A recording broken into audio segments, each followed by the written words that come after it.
बोलण्याची कला ते भाषण कला मालिकेतील अजून एका नव्या धमाकेदार एपिसोडमध्ये आपल्या सगळ्या जणांचं हार्दिक स्वागत आहे. आजच्या भागात आपण केवायसी ऑफ पब्लिक स्पीकिंग अर्थात बोलण्याच्या कलेची केवायसी या नवीन विषयासंदर्भामध्ये माहिती करून घेणार आहोत. नमस्कार, मी लॉयर आणि प्रेरक वक्ता राजेश सावंत. माझ्या गेल्या 20 वर्षांच्या विविध कार्यक्रमाच्या अनुभवातून तुमची बोलण्याची कला ते भाषण कला घडवण्यासाठी घेऊन आलो आहे ही जबरदस्त मालिका खास तुमच्यासाठी. आयुष्याच्या या वेगवान स्पर्धेमध्ये तुम्हाला जर स्वतःला अपडेट ठेवायचं असेल तर तुम्हाला बोलण्याची कला ही यायलाच हवी. आणि ही जर कला शिकायची तुमची इच्छा असेल तर तुम्ही अगदी योग्य ठिकाणी आहात. इन्फोमोटिव्हच्या या चॅनेलला लाईक करा, शेअर करा, सबस्क्राईब करा आणि बेल आयकॉन जरूर हिट करा. केवायसी ऑफ पब्लिक स्पीकिंग म्हणजे नो युअर क्राऊड. समोर 4 माणसं असू दे, 40 माणसं असू दे किंवा 400 लोकांचा जनसमुदाय असू दे, तिथे जाण्यापूर्वी तुम्हाला तिकडच्या लोकांच्या बद्दल माहिती असणं खूप गरजेचं आहे. त्याच्यामध्ये पुरुष, महिला किंवा मुलांचं प्रमाण किती आहे, साधारणपणे त्यांची शैक्षणिक पात्रता काय आहे, त्यांची आर्थिक कुवत काय आहे, त्यांचं श्रद्धास्थान कोणतं आहे आणि जेवढी माहिती तुम्हाला मिळवता येत असेल तेवढी माहिती तिथे जाण्यापूर्वी तुम्ही जाणून घ्या. तुम्ही एकदा बोलायला सुरुवात केली ना की काही वेळातच लोक तुम्हाला ऐकायचं आहे की नाही हे ठरवतात आणि म्हणूनच सुरुवातीपासून तुम्ही त्यांच्याशी कनेक्ट होणं खूप गरजेचं आहे. ये पबजी वाला है क्या?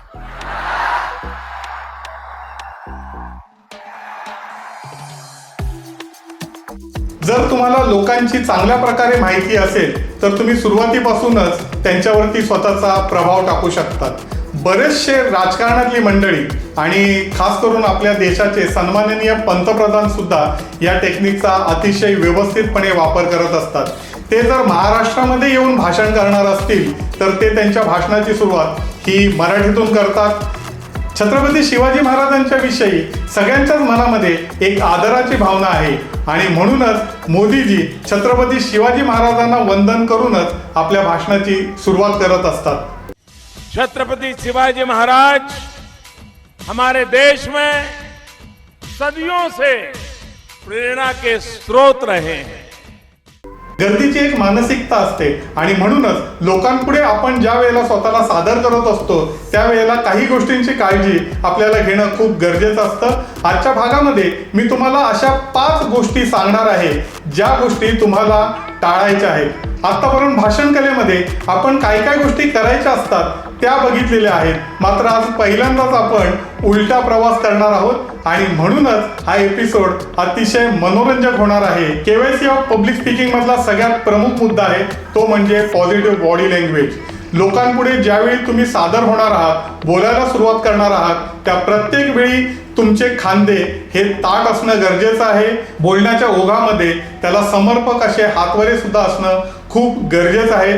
तुमच्या शरीरातल्या रोमारोमांमधून आत्मविश्वास झळकताना स्पष्टपणे दिसला पाहिजे. सकारात्मक हावभावाचा लोकांवर खूप छान पद्धतीने प्रभाव पडत असतो आणि म्हणूनच खांदे पडलेले किंवा बोलण्यामध्ये आत्मविश्वास नसणे या सगळ्या गोष्टी लोकांच्या समोर आपल्याला टाळायच्या आहेत.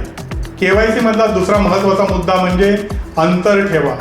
तुम्ही आणि लोक यांच्यामध्ये जोपर्यंत तुम्ही बोलत आहात तोपर्यंत योग्य अंतर असणं खूप गरजेचं आहे. काही वक्त्यांना आहे ना लोकांना आपल्यामध्ये सामावून घेण्याची खूप खुमखुमी असते. त्यांना असं वाटतं की लोकांमध्ये जाऊन जर मी प्रत्यक्ष बोललो तर लोकांवरती माझा खूप छान प्रभाव पडणार आहे. पण यामुळे आहे ना लोक तुम्हाला गृहीत धरायला लागतील आणि मग कधीतरी कोणतरी एखादा असंबंध पद्धतीने बोलतो आणि त्याच्या त्या जोकवरती लोक हसायला लागतात. तुम्ही तुमची बोलण्याची लिंक जी असते ना ती घालवून बसाल आणि म्हणूनच आपण जोपर्यंत बोलतोय तोपर्यंत आपल्याला एक अंतर ठेवायचं आहे. बघा, आपलं म्हणणं लोकांपर्यंत प्रभावीरित्याने आपल्याला मांडायचं असेल तर काही गोष्टींची आपल्याला काळजी घेणं गरजेचं आहे आणि म्हणूनच रसिक श्रोते आणि आपण याच्यामध्ये संपूर्ण कार्यक्रमाच्या दरम्यान एक अंतर ठेवायचं आहे. काही इव्हेंट मॅनेजर ज्यांना लोकांमध्ये जाऊन बोलायचं असतं तरी सुद्धा त्यांनी ह्या गोष्टीची काळजी घेणं खूप गरजेचं आहे, नाहीतर कार्यक्रमावरचा तुमचा कंट्रोल तुम्ही घालवून बसाल. Without you, they're just worthless hunks of plastic, like a loaded M16 without a trained Marine to pull the trigger.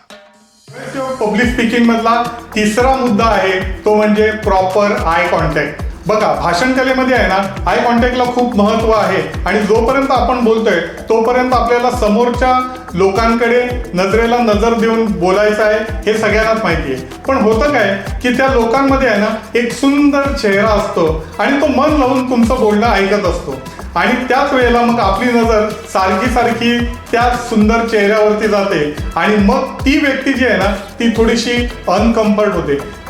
आपल्याला जो आय कॉन्टॅक्ट ठेवायचा आहे तो संपूर्ण सभागृहातल्या लोकांशी ठेवायचा आहे, कुठल्या एखाद्या व्यक्तीशी ठेवायचा नाहीये, ही गोष्ट लक्षात ठेवा.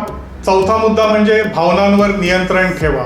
ज्यावेळी आपण बोलत असतो त्यावेळी होऊ शकतं की एखादा दुःखद प्रसंग तिथे घडलेला असतो, तिकडची जी लोक असतात त्यांच्यातला एखादा प्रिय व्यक्ती गेलेला असतो आणि त्या व्यक्तीचा आपला कधीतरी परिचय झालेला असतो, एखाद दुसरी छानपैकी आठवण असते आणि ती आपण बोलण्याच्या ओघामध्ये बोलत असतो.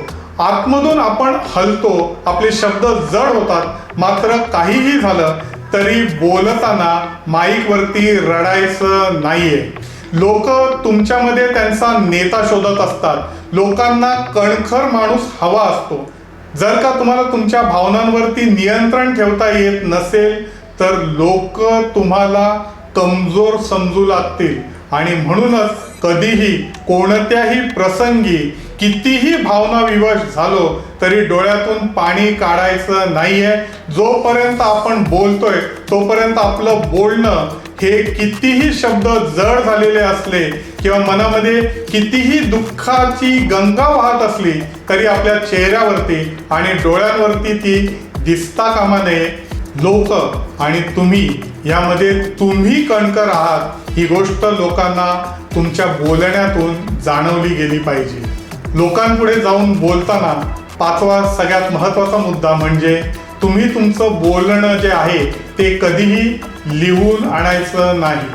बघा, तुम्ही ज्या वेळेला लोकांपुढे जाऊन बोलणार आहात ना त्याच्या अगोदर तुम्हाला आगाऊ सूचना मिळालेली असते, त्यामुळे तुम्ही थोडासा गृहपाठ करा.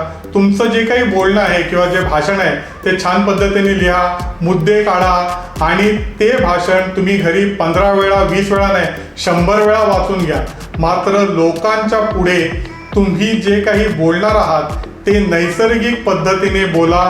भाषण पाठ करून कधीच बोलायचं नसतं. भाषण जर पाठ करून तुम्ही बोलायला गेलात तर एखादा मुद्दा जर तुम्ही विसरलात तर तुमचं पुढचं सगळं भाषण तुम्ही विसरलेले असतात.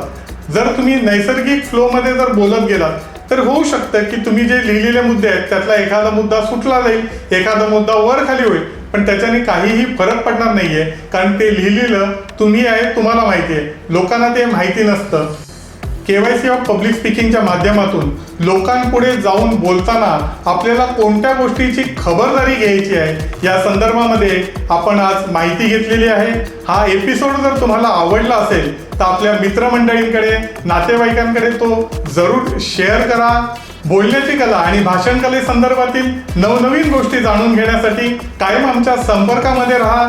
इन्फॉर्मेटिव्हच्या या चॅनलला शेअर करा, लाईक करा, सबस्क्राईब करा आणि बेल आयकॉन जरूर हिट करा. आणि तोपर्यंत आनंदात राहा, मजेत राहा, हसत राहा.